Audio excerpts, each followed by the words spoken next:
Jimmy will give you an impossible mission, but he'll say it in a way that makes it seem totally possible. And then he leaves the room and you're like, God damn, this is impossible. He goes, for example, Jimmy came to me and said, I need 10 million TikTok followers a month, Ron. He goes, and every month I told Jimmy it's impossible like 100 times. And he told me, do it 500 times.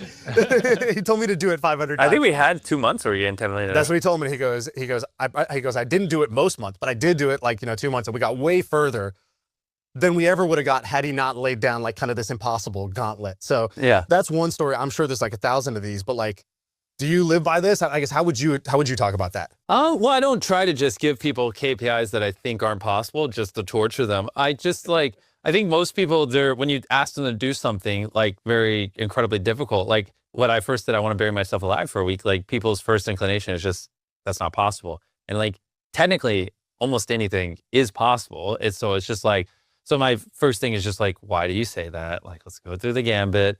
And then they'll always be like, well, it's just not possible. And then you just have to be like, go do the fucking research. And then they'll come back and it's like, is it too expensive? Because we can figure out ways, is it too unstable? We can navigate safety or whatever it is. And so it's like, I hate when people tell me something can't be done. Just tell me the cost and like what the problems are.